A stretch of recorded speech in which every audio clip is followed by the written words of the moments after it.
The title of this video is not clickbait. Yoon Ah's fashion label Ambush has been one of the most unique collabing partners with Nike. They've taken some models and given them a modern redesign. Their latest collab is on the Air Force One, and even though this time they've opted for a bit more subtle design changes, it might still be one of their best collabs yet. My name is Josh and I will be reviewing the Air Force One Ambush in the Phantom colorway.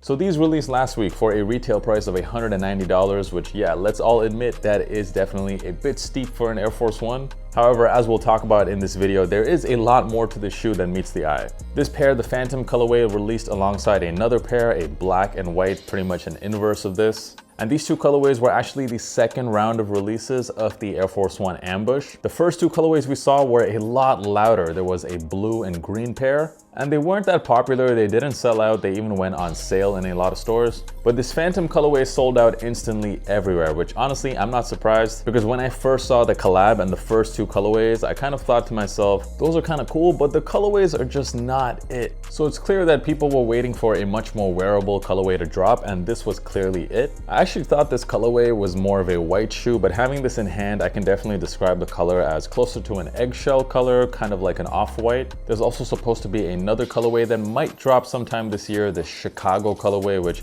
probably will sell out as well. So let's get into what makes this Air Force One so special compared to your regular Air Force Ones. So let's start off with the quality. The quality on this, well, you get some really nice buttery soft leather. It's way nicer than the leather you would normally get on an Air Force One, maybe like 3 times as good. These Ambush pairs usually come with some pretty good leather. I don't know if you guys remember the Ambush Dunks, which honestly, if there was a list for, shoes I'm never selling, this is probably gonna be on that list. I'm just a big fan of it. And one of the best things about this shoe was, in fact, the quality of the leather compared to most of the Dunks out there. But what I found really interesting about the shoe actually is the shape. So have a look at that toe box. The toe box is actually much flatter than a normal Air Force One.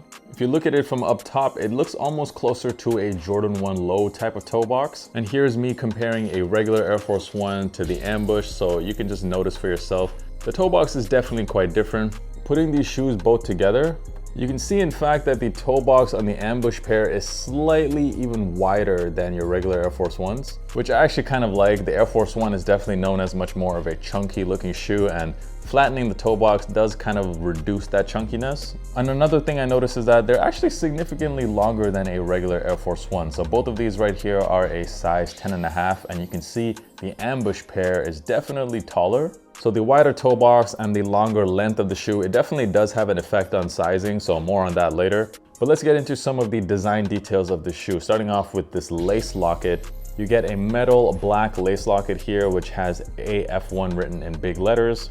You normally get a pretty cheap looking plastic silver lace locket on most Air Force Ones. The tongue on this pair as well, made out of that same very nice smooth leather, and it is slightly taller than a regular Air Force One tongue. On the back, you get this extra heel counter, which has Ambush embossed into it. And on the heel tab, you have this very big Nike logo debossed into the tab. But by far the biggest design detail of the shoe are these gigantic swooshes on either side, which are supposed to be inspired by the exhaust pipes on the back wheel of motorcycles. If you thought the off-white Air Force Ones had a big swoosh, well, these take it to a whole nother level. Now, if this bothers you, you don't like those swooshes sticking out like that, you can actually hide them by simply just tucking them underneath the leather heel tab at the back. And now you got more of a classic looking Air Force One if you prefer that look. For the laces on these, you get your standard Phantom laces, but you also get a pair of black ones. And now let's get into sizing. So I did get these in my standard Air Force One size, which for me is always a half size down than my true size.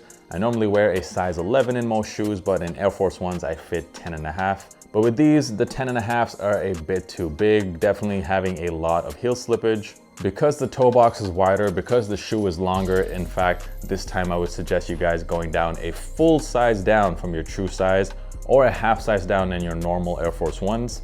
There really aren't too many shoes out there where I have experienced this, going a full size down than my true size. Pretty much the only one I can think of are Crocs. Full size from your true size, so for me that is a full size lower than what I would normally wear on a Nike Dunk or an Air Max 1. Quickly looking at what these are going for right now on the resale market, just specifically this Phantom colorway does seem to have a bit of resale value, going for maybe 20 to 30 bucks over retail, nothing crazy. I don't really see these rising in price too fast, so if you are on the fence thinking about whether to cop these or not, I think you can kind of take your time. Overall, the Ambush Air Force One in this Phantom colorway, are these a cop or a drop? So I like these a lot, even though they are quite simple. I like that they are kind of like an elevated version of an Air Force One. Air Force Ones are typically one of the most casual shoes, and they're very good for dressing down an outfit. But these have a bit of a high fashion vibe. I feel like you can actually dress up an outfit with these, so meaning you can even wear this with a more smart type of fit. And I like the quality on this. The only complaint I have about the shoe is I do think it is a bit on the pricier side, but the quality on this is good. You're gonna get a lot of use out of it, and the leather should age well over time. So I actually do think these are a cop. Let me know, of course, down in the comments as usual, what do you guys think about this pair, and if you enjoyed this video, you found it useful in any way. It does help me out a lot if you hit that like button and also subscribe to the channel. I'm dropping content weekly, multiple videos a week. And for even more content from me, check out all of my socials, Instagram, TikTok, all of those links in the description. And of course, if you are looking for some listening content, the Kickback Pod available on all streaming platforms. Links are in the description as well. Thank you guys so much. I will catch you in the next one. Peace.